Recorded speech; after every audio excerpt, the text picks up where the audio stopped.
Good evening.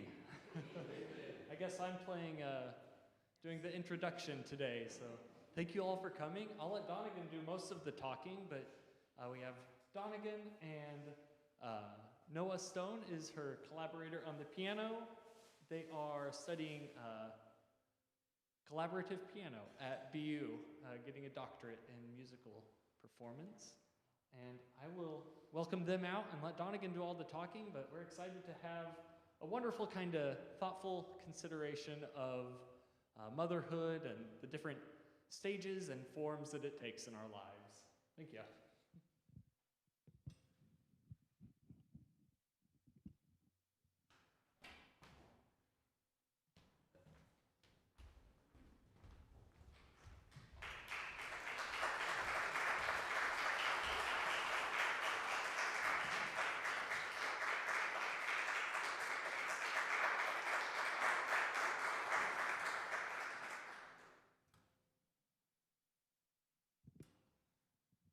All right, I'm going to talk for a minute here. First of all, thank you so much, everyone, for coming. This concert feels really random to me. I'm surprised I was able to put it all together. I've talked with some of you about it, but I had a really hard time at the beginning, and so there was a point in time where I was not singing at all, which was difficult, but when you're studying voice, they tell you all the ways you can ruin your vocal folds, and vomiting is a big no-no. So especially when you're vomiting like 5 times a day, every single day for weeks and weeks and weeks, that I stopped trying to sing because it just hurt. And we had a lot of recovery to get through that. Not only that, but singing is very athletic. We're trained very much as athletes in performing. A lot of things that singers struggle with daily are things like breath, which is one of the first things I noticed go. I couldn't breathe at all. I think for Christmas, I was singing things, and I was like, I would never breathe here. I can't get through my phrases. So that was really difficult.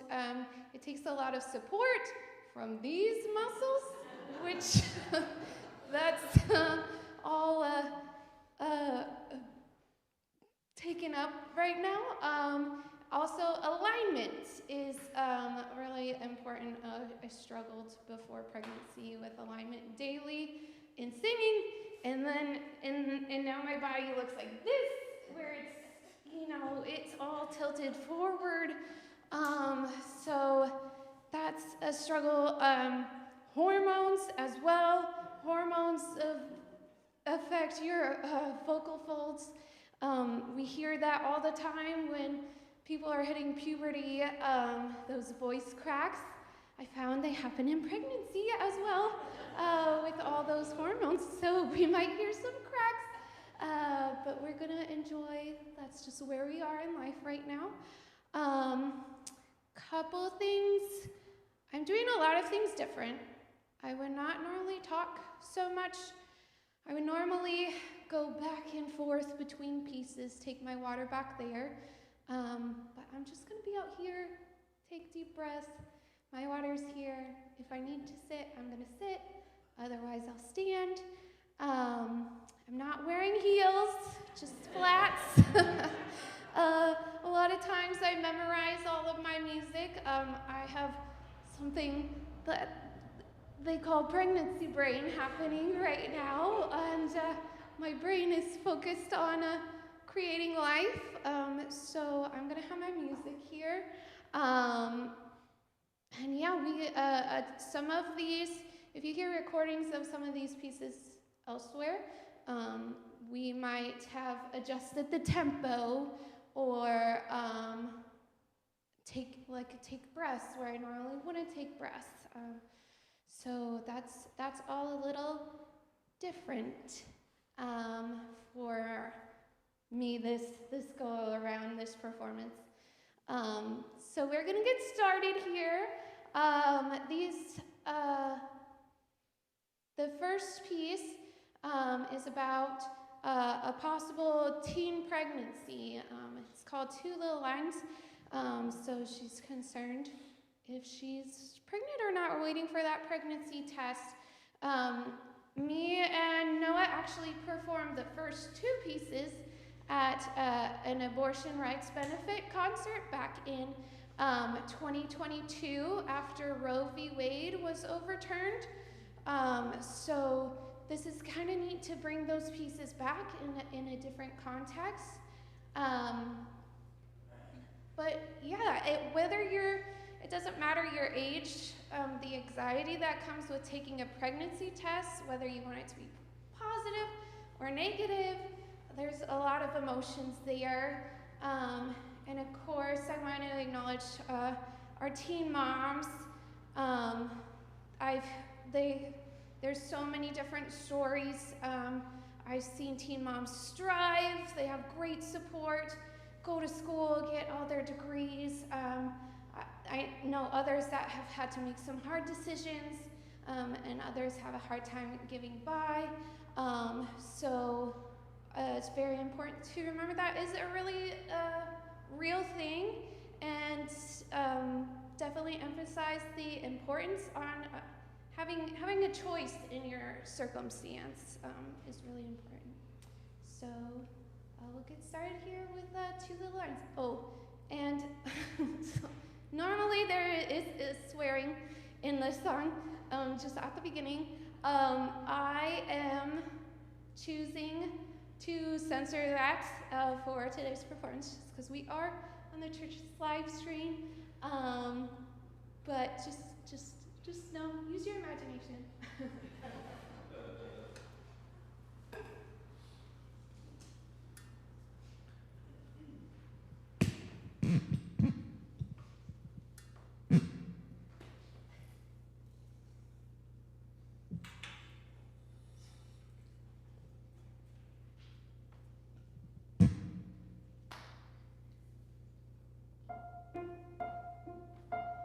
Shoot, shoot, shoot, shoot. I know that swearing isn't helping it. But look, I've had enough. This waiting isn't getting better. I'm sweating and I'm shaking and I'm dreading this mistake. I can't pretend I'm dreaming when I feel so damn awake. So I'll close my eyes and I'll count to 5 and I'll use that time to remind me of things that put my mind at ease, like friends at school and family.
that situation. So she feels that the pregnancy is going to keep her from living her dreams of, getting out of that space, running her own business, being independent.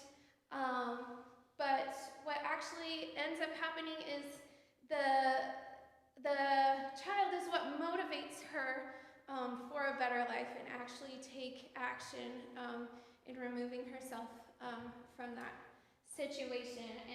And while I am definitely not in that situation,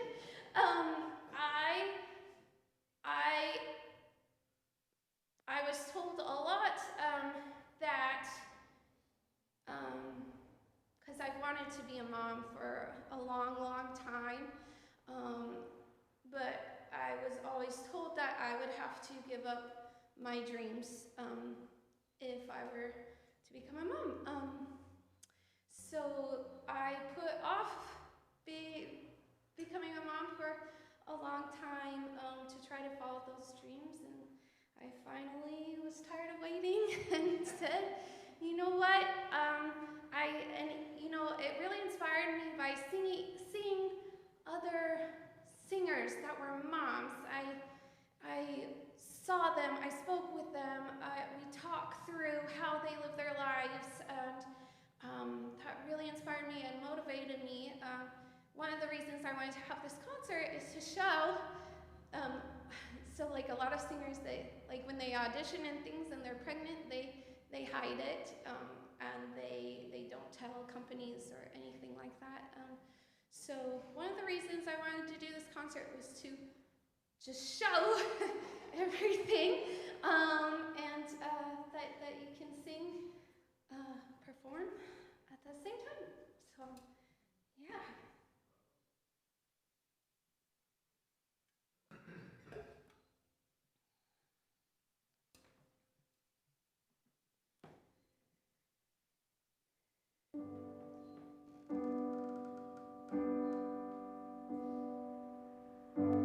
It's not simple to say. Most days I don't recognize me with these shoes and this apron. This place and its patrons have taken more than I gave them. It's not easy to know I'm not anything like I used to be, although it's true I was never attention's sweet center. I still remember that girl.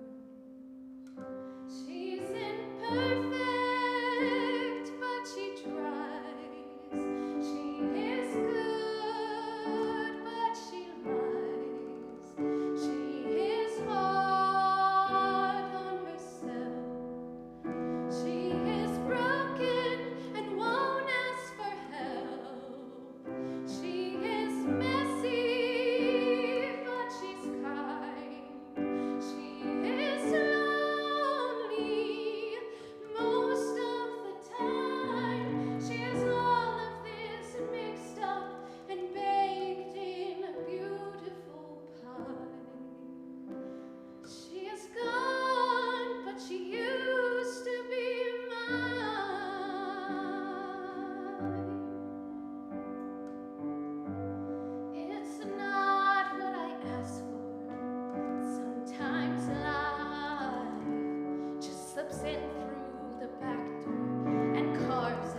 Okay, we're gonna change gears here a little bit. We're gonna do some German now, some art songs. So these next three pieces come from song cycles. The poet Jamison wrote a set of 9 poems specifically for song cycles, and these are Frauenleben und Leben, so the life and love of a woman. Of course, it's written by a man. So although these poems were set by 3 different composers, did these song cycles. None of them get performed today for that reason that these poems, most of them revolve around having a man in the woman's life in some way. So they have not kept up with the modern times. However, I found some exceptions in there, and that would be poem number 7, which happens to be about motherhood. So that was kind of an exception. So I pulled the number 7 from Schumann and also from the Low cycle. I could not find the Lochner cycle anywhere. Probably, again, none of these get done. So they're a little tricky to find. But I pulled these because the way Schumann sets it and the way Low sets it are completely different. Same exact text, but very different approaches. And it just reminded me of, this experience of motherhood. You could say it's one thing, but we express it in so many different ways. And one of the things that I had struggled with, as I said, I had wanted to be a mom for a long time, so I was very excited. But then when I actually got pregnant and wasn't feeling well, I felt a little guilty, to be honest, because I didn't feel like I was expressing that exuberance, that joy, and all of that. I was just so tired, so tired. And so I love the contrast here between the two because even though they are different expressions of the same thing, they're both beautiful and they're both right. And then as far as poem number 9, Schumann actually doesn't set number 9 in his cycle. It's the very last poem in the cycle, and it's about being a grandmother. Again, why these composers feel a little dated, because when you don't include grandma in your song cycle, like, come on, that shouldn't be. So we have one for the grandmas here in number 9.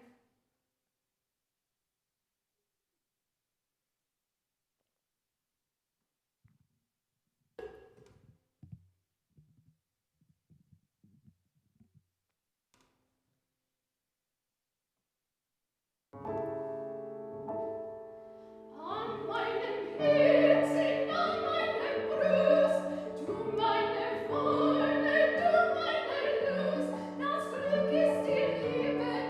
Liebe.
Okay, so the next piece, out of all of these pieces, this is the piece that makes me, speaking of hormones, just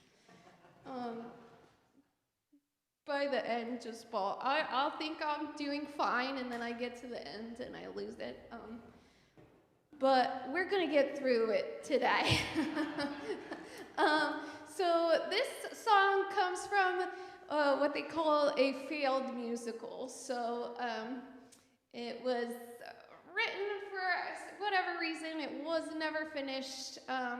So all the music has completely disappeared, except for this one piece, and I'm so glad it's stuck around, and it's only because Audra McDonald recorded it and put it on one of her albums that it's still around, and I can use it, and I think it's a great piece.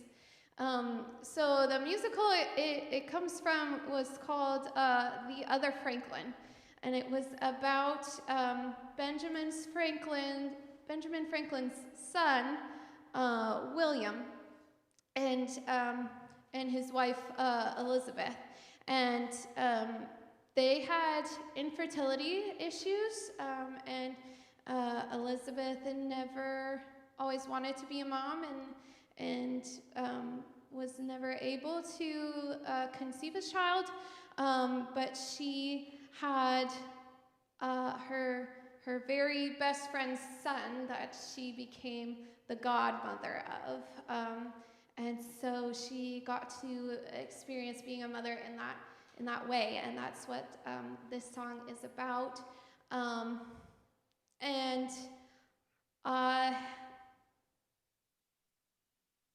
I mean, some people who feel like they're meant to be moms go their whole life without being able to have a child. Like I said, I had wanted to be a mom for a long time, and it had gotten to the point where holidays were like, we love our nieces and nephews, and it was really great visiting with them, but holidays were hard. It was hard to see those little family units and enjoying themselves. So yeah, that became difficult. So I definitely relate to this piece in that sense. So this piece is really acknowledging those moms, regardless of any biology, that are there for us and take care of us.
Lizzie, he's not yours. Lizzie, in his life, your part is very small. But if one day your toy should break, or maybe playing patty cake, you call me Mama by mistake. I won't mind at all.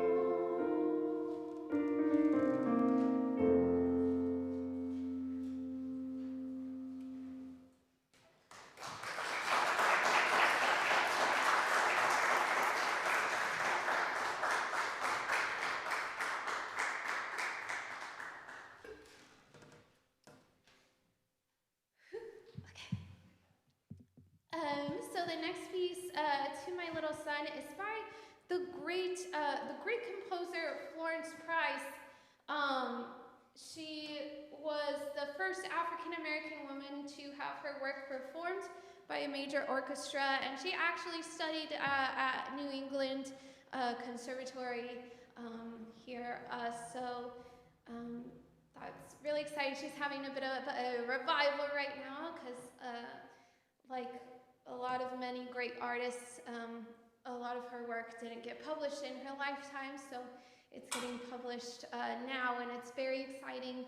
And the poet Julia Johnson Davis published this poem first. It's sent out in newspapers and everything. Thinking of her son, she wrote it, and Florence Price read it. She also had a son, and so the poem reminded her of her son, so she decided to set it to music. However, Price's perspective on the poem was a little different than Davis's, because her son actually passed away in infancy. And so this piece was written years later after that. It's just nice to see, like, she just always remained her son's mother, even through that.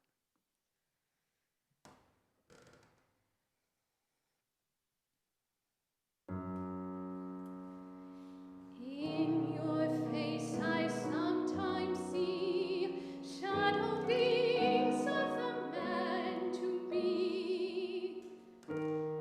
Let me care,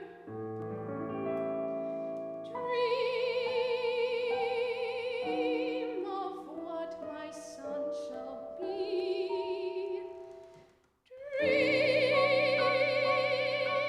of what my son will be. In 20 years and one.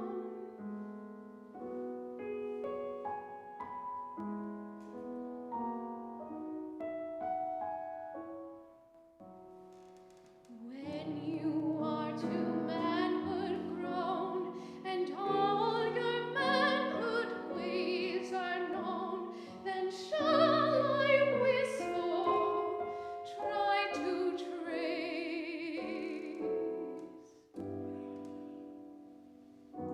the child you once were in your face.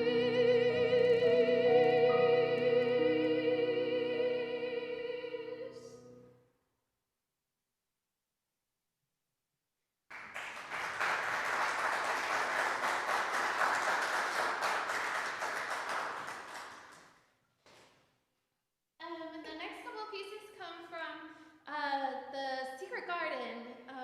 How many people are familiar with The Secret Garden? Yeah, it's so good. I feel like I always forget about it because it's one you read from when you're little, but as you're growing up, it's still so meaningful and impactful. It's definitely a classic for a reason. So in this story, the mom dies in childbirth, but the musical has her throughout the whole show singing from beyond the grave. So her presence is still there. It's still being felt. The second piece is actually a duet with her and her son, which is really great. And although I don't have a child here singing with me, I have Noah. So Noah's gonna play the child's part along with me, and it's fun. If we end up having a little singer, maybe years from now we'll end up singing this together someday. There's this weird thing about being a parent where you want your child to outlive you, of course. But for the child, they tend to always need their parent no matter what age. So it's hard to part with that.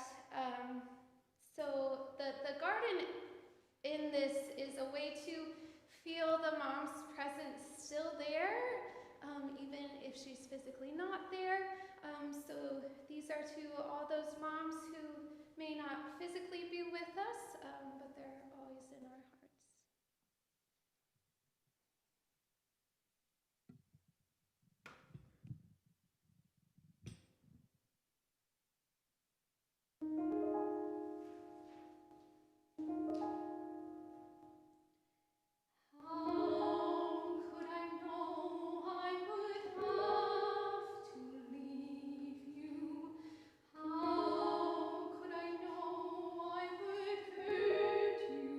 So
just a second here.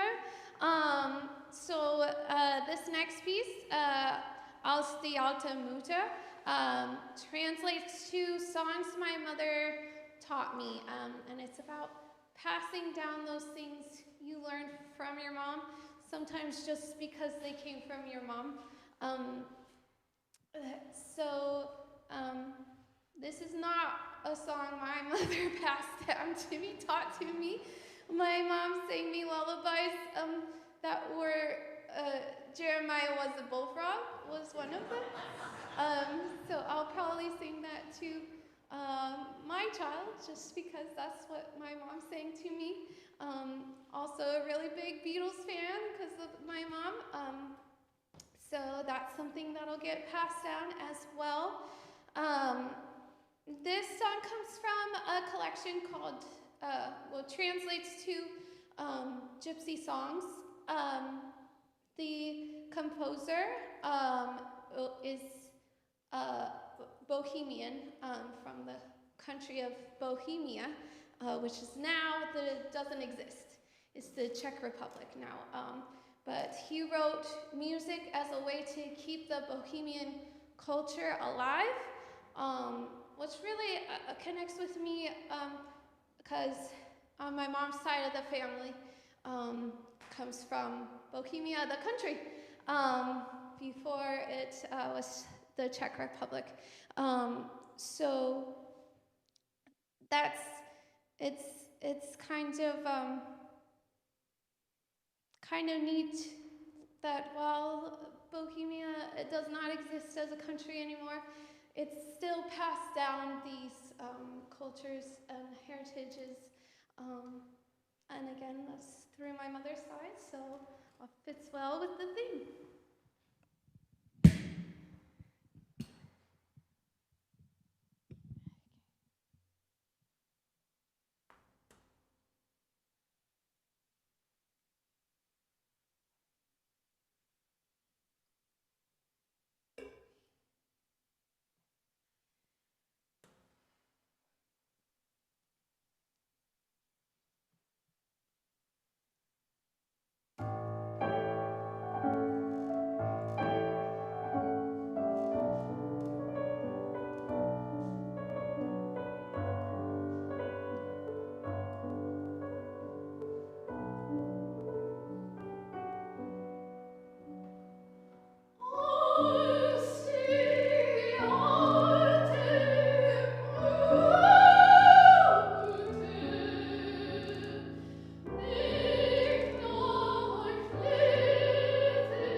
Sit now.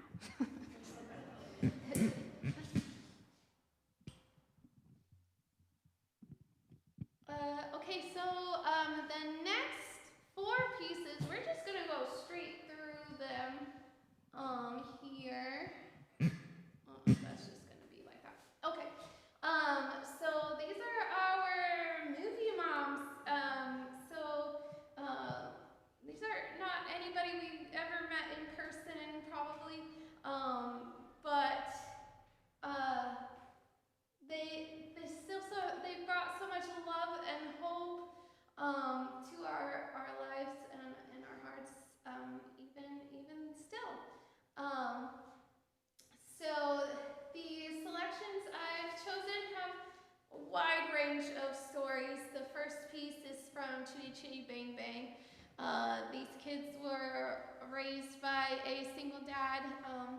So the mother figure in this movie is actually like the neighbor lady. And so this lullaby was sung by their dad, and then it's later sung with the both of them to children who were taken from their homes to comfort them. The next piece after that is from Peter Pan. Wendy, even though she's still just a child, she acts like all the Lost Boys mothers, and it just reminded me of I know people who have older sisters or cousins that have looked over them like a mother as well. And then we have Mary Poppins. I think Julie Andrews is everybody's mom, just always and forever. And she's obviously in Mary Poppins, she's a nanny. So they kind of get mom is doing important work in the suffragette movement. So they kind of get two moms in that way. And we have Dumbo is the last one, who of course gets separated from his mom and then eventually reunited. And the very last piece is a special. I know my mom really loves the last piece. It was one of my very first dance recital pieces I danced to. So it's always special for her to hear. But thank you guys all for coming.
That was wonderful. Thank you so much for your talents and your gifts and your willingness to share them with us on this wonderful and special day.